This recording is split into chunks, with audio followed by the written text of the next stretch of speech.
Nah, sekarang bahas tentang ulcus pepticum. Nah, dari definisinya dulu, ulcus pepticum itu adalah suatu luka pada organ yang terpapar oleh HCl. Nah, apa aja organ yang terpapar oleh HCl? Yaitu esophagus, lambung, dan duodenum. Nah, ciri luka dari ulcus itu adalah tepi-tepiannya itu mengalami edema, kemudian di tengah-tengahnya itu bolong.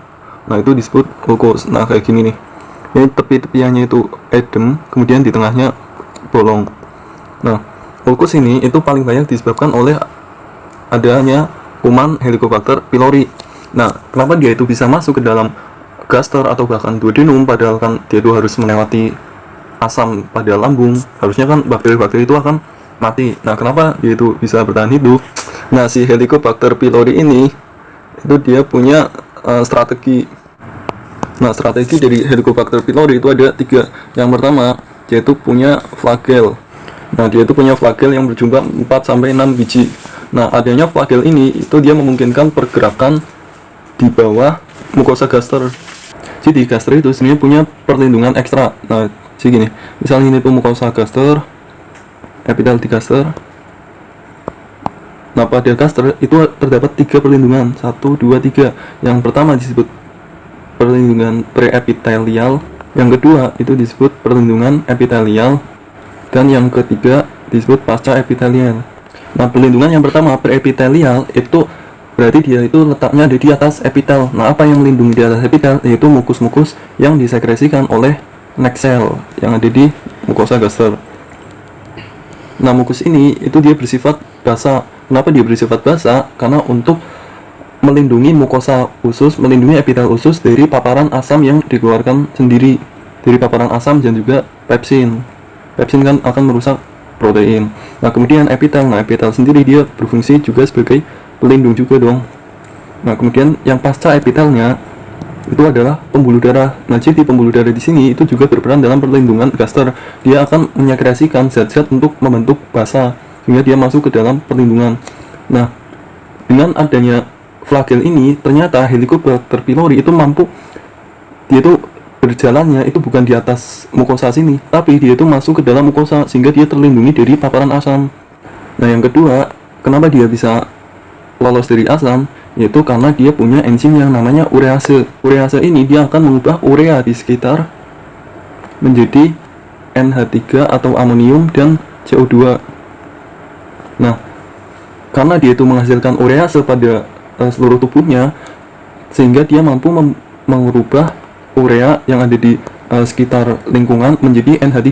Nah, NH3 ini dia bersifat basa. Nah, lagi-lagi sifat basa akan melindungi tubuh bakteri si Helicobacter pylori ini dari asam, dan juga suasana basa itu merupakan tempat yang subur untuk perkembangan bakteri.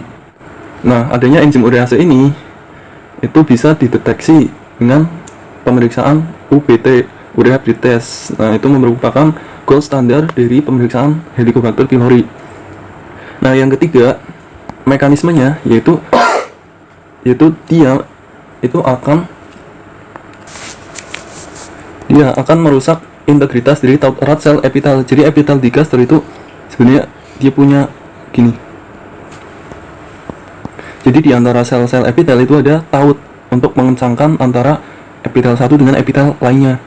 Nah, makanya adanya taut erat ini itu untuk melindungi agar HCl itu tidak mampu masuk ke dalam sini gitu. Nah, si Helicobacter pylori ini dia akan merusak taut erat ini. Nah, karena taut eratnya itu rusak, epitel-epitelnya akan menjadi regang. Kemudian Helicobacter pylori itu bisa masuk ke dalam sini. Nah, ketika dia itu masuk, maka akan terdeteksi oleh makrofag, ya kan? Nah, karena dia itu terdeteksi oleh makrofag, sehingga makrofag itu akan mengeluarkan MHC dan memanggil teman-temannya sehingga terjadi infiltrasi leukosit, sehingga leukosit akan datang ke sini dan terjadi proses inflamasi. Nah, proses inflamasi ini itu bisa mengakibatkan terjadinya ulcus pepticum. Nah, apa bedanya dengan gastritis? Nah, bedanya kalau yang gastritis itu tidak terjadi adanya diskontinuitas mukosa gaster. Jadi mukosa gasternya itu masih bagus, cuma dia mengalami radang di sininya. Nah, kalau yang ulcus gaster itu dia mengalami diskontinuitas dari mukosanya. Jadi gini. Nah, sehingga dia di sini terdapat lubang. Nah, kalau ini kan enggak. Nah, ini baru disebut ulkus. Nah, antara ulkus gaster dengan ulkus duodenum itu sebenarnya sama mekanismenya, cuma berbeda pada manifestasi klinis. Nah, biasanya manifestasi klinis yang khas pada ulkus duodenum dengan ulkus gaster itu ada yang disebut foot pain. Nah, jadi kalau yang ulkus gaster, dia akan tambah nyeri ketika makan. Nah, kenapa kok dia itu bisa bertambah nyeri ketika makan? Jadi prinsipnya itu gini, HCl itu adalah musuh dari ulkus. Yaitu penyebab utama dari ulkus. Pokoknya ketika di sana itu terdapat banyak asam, maka bisa terjadi ulkus. Nah, ketika kita itu makan, ketika makanan tersebut itu masuk ke gaster, di dalam gaster akan terjadi rangsangan untuk mengeluarkan HCl, ya kan?